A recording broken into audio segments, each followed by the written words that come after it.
Hello, my name is Mark Leonhardt. I'm the lead pastor at the Fort Mill Church of God. Thank you for taking time to view this video on our church's history. We're excited to share with you the things that God has done throughout the years and some of the things He continues to do. We believe that our church is a city on a hill, a light that shines in this community and also reaches around the world. Along with some of the places you'll hear from many of the people who helped build a solid foundation and have made much of this possible. We believe the mission is still in front of us. There is more to be done. As we look back, we embrace where we have been and we take hold of where we are going. From a small Mill Village front yard where it all started to the campus that we enjoy today. I hope that you enjoy the legacy video of the Fort Mill Church of God. May God bless you and your family.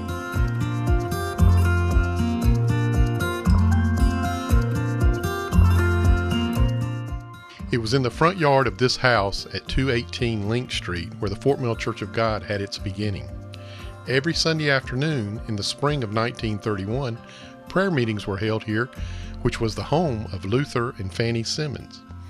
These services were attended by the neighborhood folks who predominantly worked in the nearby Springs cotton mill.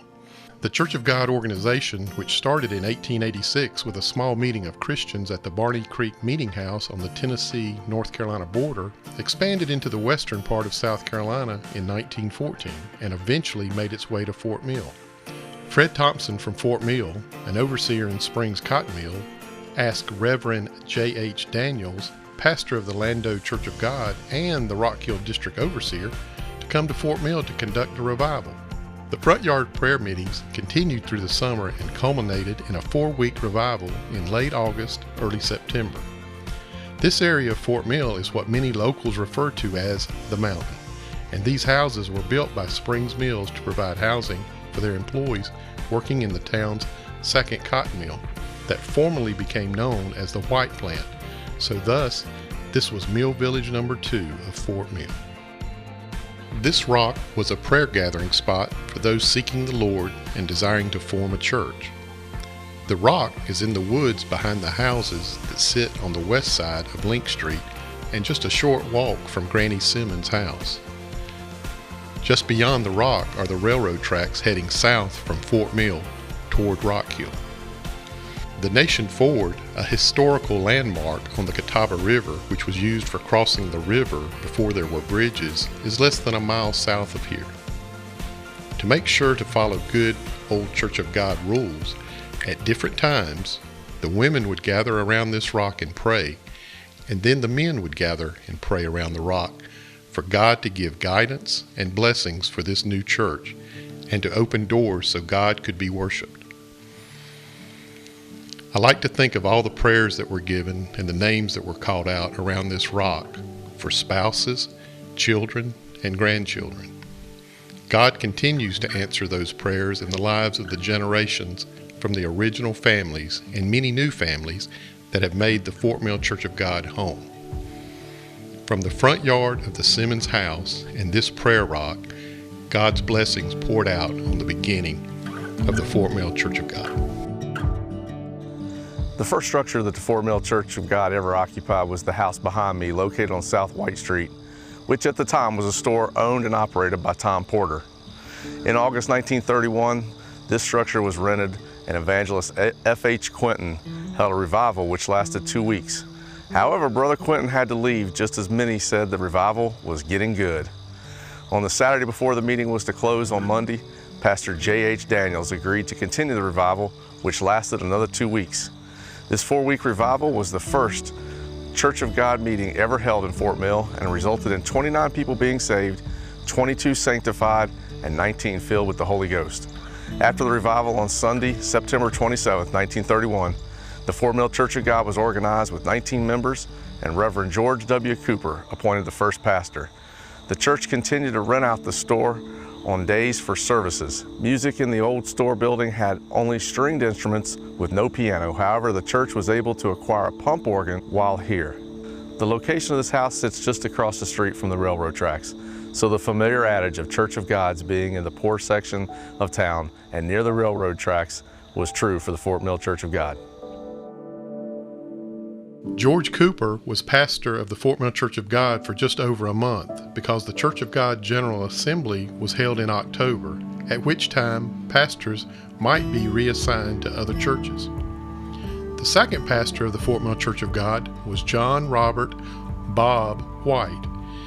He arrived in Fort Mill in October 1931 with his wife Susan Emmerling, best known as Emma or Emma Sue.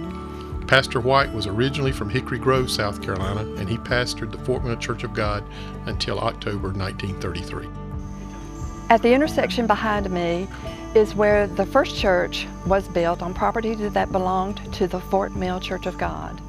The church was built under Pastor Lee's ministry, who was the third pastor for the church, and is just up the street from Granny Simmons' house on Link Street, and is in the mountain area of Fort Mill. In May 1935, Pastor Lee asked Colonel Elliott Springs if they would donate land for the church to build. The colonel donated land at East Elliott Street. However, when the townsfolk heard what the colonel had done, they raised a ruckus and saying that it would be too noisy and the church did not belong in the town limits. So Colonel Elliott called Pastor Lee into his office that same day and asked if he would take this land and $50 cash. In the summer of 1935, the church was under construction. However, a storm came up and blew the rafters over, and the men had to pull the nails out and start over. A one-room frame building was constructed on this site. In August 1935, the members moved in, and it was dedicated the next month.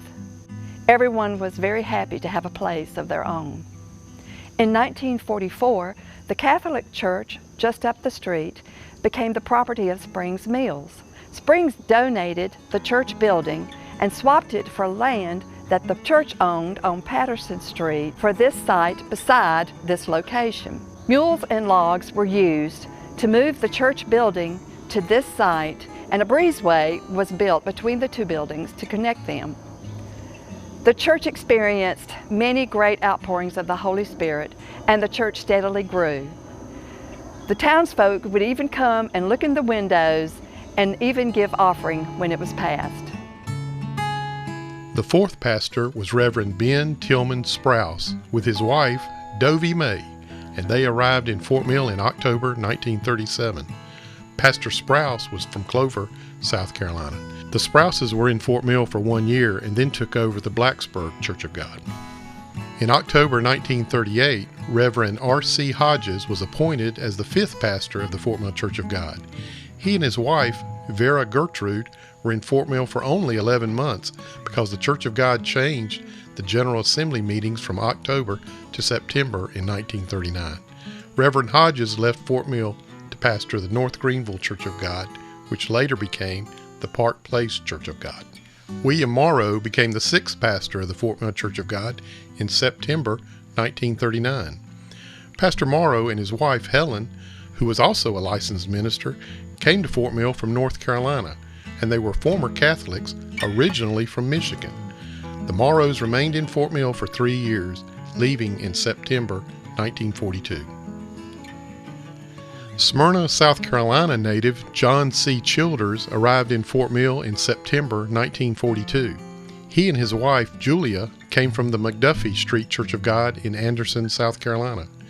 It was under Pastor Childers' ministry the church started discussions about a new location closer in town. Reverend Childers called the altar the Lick Log and said you needed to come down to it. Pastor Childers served the Fort Mill Church of God until his death in April 1946. This house is the first parsonage the church ever owned, and Johnny Childers was our first pastor to live here.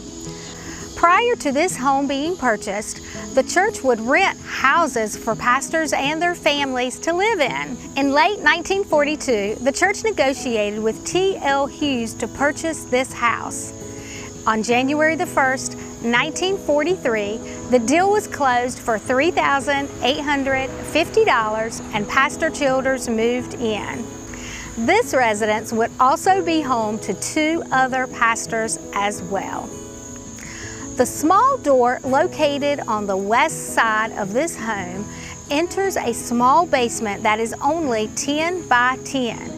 It is here in this basement that many chicken dinners were prepared and taken to the cotton mill to sell during lunch. It was also known during the week between 4 and 4:30, you did not bother Pastor Childers. Not because he was deep in prayer, but rather that was the time the Lone Ranger radio show was on. At the beginning of 1946, Pastor Childers became ill and by mid-March was bedridden with swelling associated with heart dropsy. Dr. Settles, a Fort Mill physician, heard that Pastor Childers was ill and offered to stop by to help. However, Pastor Childers did not want a doctor's car in front of his home. In the front room of this home, Pastor Childers passed away on April the 5th, 1946. At that time, C.R. Spain was appointed pastor. He, along with his family, lived in a mobile home in this yard until Sister Childers moved out. The South Carolina overseer appointed Pastor Spain as the 8th pastor of the Fort Mill Church of God. He and his wife, Johnny, came from the High Point Pentecostal Holiness Church in High Point, North Carolina. They arrived in Fort Mill with one son, Freddie, then had another son, John David, while in Fort Mill. It was under Pastor Spain's ministry in 1948, the Fort Mill Church of God moved to its current location on Academy Street. Pastor Spain left Fort Mill in September 1950, being appointed the state overseer of Indiana. Reverend W.E. Johnson was the 9th pastor of the Fort Mill Church of God. Reverend Johnson's previous assignment was state overseer for Alabama. He and his wife Bernie moved to Fort Mill with their 3 children, Anita Ruth, Paul, and Peggy Ann. The Johnsons served in Fort Mill for 2 years, leaving in August 1952. The 10th pastor of the Fort Mill Church of God was V.B. Raines, who came to Fort Mill from Chattanooga, Tennessee. The first floor of the annex wing, which was the kitchen, was built during Pastor Raines' ministry. Pastor Raines and his wife Evelyn had 5 children, 3 boys, Jerry, Ronnie, and Philip, and 2 girls, Lorraine and Yvonne. In August 1954, Pastor Raines left Fort Mill to take over the Belton Church of God in Belton, South Carolina. In September 1954, Walter R. Pettitt became the 11th pastor of the Fort Mill Church of God. Reverend Pettitt came from a successful ministry at the Sulphur Springs Church of God in Tampa, Florida. He and his wife, Delta Irene, had 2 young sons, Walter Raymond and Thomas Monroe, when they began their ministry in Fort Mill. The Pettitts stayed in Fort Mill for 6 years, which was longer than any previous minister. In 1946, the Fort Mill Church of God was able to acquire its own property on Academy Street. Reverend C.R. Spain was its church's pastor. Mr. Sam Meacham owned the property and originally asked $500 for it. Shortly after World War II had ended, he raised the price to $750. The townsfolk, including Mr. Meacham, didn't want the Noisy Church of God to move within the city limits. In order for the land to be purchased, Odell Walker had to purchase the land in his name. Pastor Spain owned a new 1947 Hudson for which he took out a loan on, paid Odell for the land, and then transferred the title to the church. This move upset many of the people in the community, including Mr. Meacham. This is one of the many providences and miracles God has done for the church throughout its years. On April 1948, the church began construction of its new sanctuary, and at the same time launched a building fund drive where members sacrificed a week's salary each month for 3 consecutive months.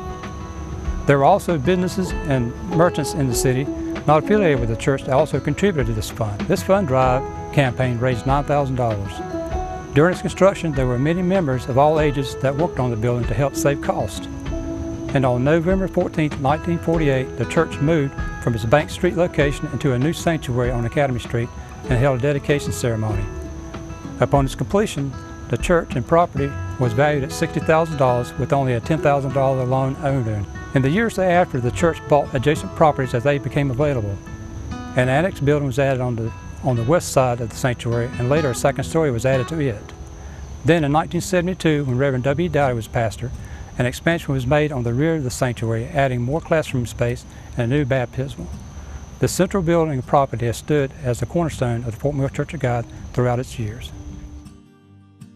Max L. Atkins became the 12th pastor of the Fort Mill Church of God in September 1960, and he came from Anderson, South Carolina, where he was the pastor at the McDuffie Street Church of God.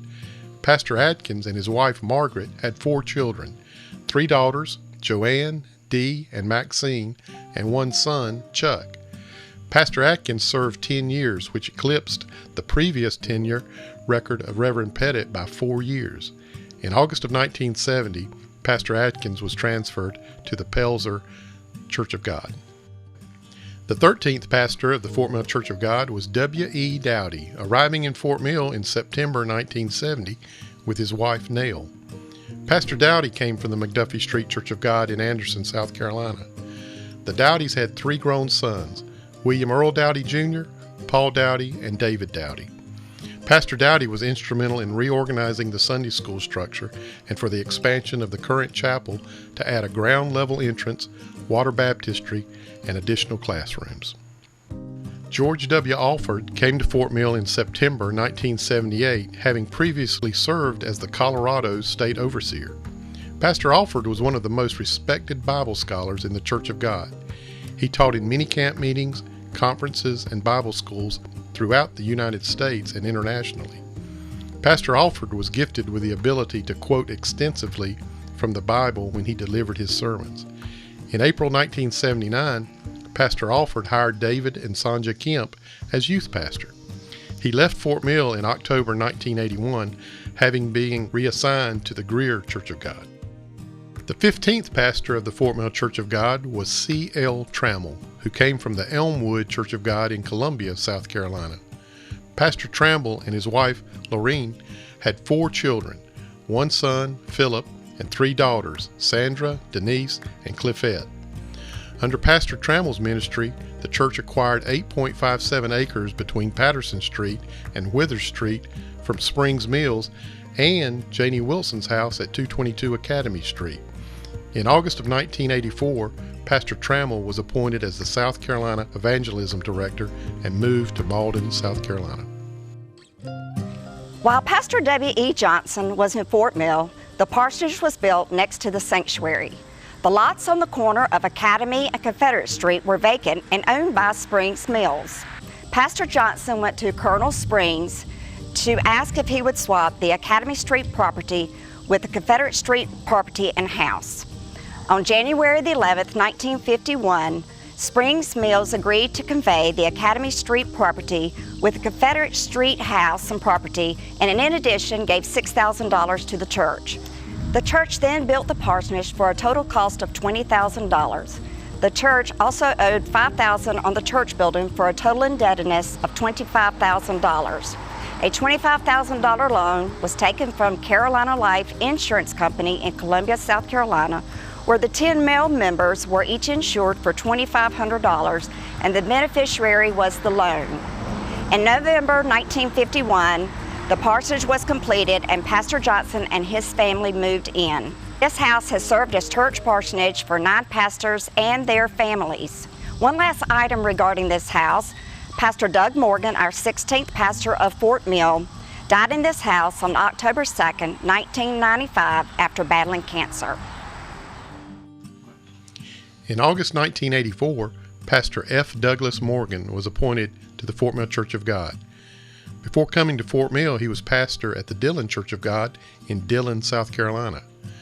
Reverend Morgan and his wife Judy had 5 children: Doug Jr., Matt, John, Elizabeth, and Luke. Pastor Morgan oversaw the construction of the new sanctuary and Family Life Center during his tenure. Pastor Morgan was pastor of the Fort Mill Church of God until his death on October the 2nd, 1995. David L. Kemp was appointed the 17th pastor of the Fort Mill Church of God by the South Carolina State Overseer upon Pastor Morgan's death. Pastor Kemp and his wife Sonja arrived in Fort Mill in October 1995 with their 2 children, Lee and Brianna. The Kemps were no strangers to Fort Mill, having served as youth pastor in the late 1970s. Before coming to Fort Mill, Reverend Kemp was the pastor of the Easley, South Carolina Church of God. An extensive construction effort was conducted during Pastor Kemp's ministry. The Center for Discipleship building, which provides classroom space for children and adults. In August 2015, having served the longest tenure as pastor for the Fort Mill Church of God, Pastor Kemp was appointed South Carolina Church Ministries Director. In 1988, under the leadership of Pastor Doug Morgan, the church was able to purchase the Perry property that was adjacent to the sanctuary built in 1948. Once we completed the purchase, we built a new sanctuary. And there were some very distinctive design elements in the new sanctuary. The first were these very long beams that would run the entire length of the sanctuary and come to rest on one central pillar located at the back of the church. Pastor Morgan and his son John took a Bible and wrapped it and placed it in the pillar while it was being formed, as to say that the weight of the church would always rest on the Word of God. Another design element in the church built in 1988 were the stained glass windows. On one side, it represented a chronology of the Old Testament. On the other side was a chronology of the New Testament. And in the center was a glorified Christ who was there to tell us that He covered our past, our present, and our future. Our church was dedicated on June the 12th, 1988 by Dr. Raymond Crowley. There was a host of dignitaries involved in the celebration that day, some local, some state, and we had one U.S. Senator, Senator Strom Thurmond, who participated in the celebration. In 2016, under the leadership of Pastor Mark Leonhardt, we renovated the sanctuary. We expanded the foyer, we expanded the stage area, and we improved the lighting and the sound of our sanctuary. At the same time, we refurbished the old sanctuary built in 1948. We also improved the office areas that had been built in 1948. As well, we reserved room in the facility to create a heritage room that would be used to archive all the historical artifacts of the church through time. The church now stands with full capacity to reach our ever-changing church, our ever-growing church, and our ever-growing community. Our church now stands as a memorial that God has been faithful to us through the years, that God has blessed our past, He has blessed our present, and He's going to bless our future. The Family Life Center was built at the same time the 1988 sanctuary was constructed. This facility provides the church with a large area for recreation activities, social gatherings, and a stage for performances equipped with lights and sound. The facility has a large kitchen, expanded bathrooms, and classrooms. This Family Life Center is sitting where a duplex used to be, which many church members rented and even some church staff lived in while in ministry at Fort Mill. The duplex was converted in the 1970s into the church's fellowship center, which provided adequate space for the church to hold social gatherings. Behind the duplex was a covered grill for cooking and a horseshoe pit, which Pastor Atkins used to challenge many of the members. The Family Life Center's main tenet is the student ministry, and this facility provides adequate area for events and gatherings for the church's younger population. The beautiful facility behind me is the Center for Discipleship, also known as the C4D. The C4D was constructed in 2009 under Pastor David Kemp's ministry. The two-story, 25,000 square foot facility includes the children's sanctuary, nurseries, Sunday school classes from birth to youth, and several adult classes. It is decorated in a Noah's Ark theme throughout the halls. The spacious foyer provides ample room for natural light, including a two-story playground and a spiral slide for children from the second floor. This building has allowed our church to provide programs at various times throughout the week, classrooms for connect groups, and the foyer is used by our church's senior adult program, Young at Heart, for their monthly meal. A special moment during construction was on September 11, 2009, when Pastor Kemp was raised by a lift to the top of the steeple. Pastor Kemp overcame his fear of heights and prayed a blessing over the building before setting the cross.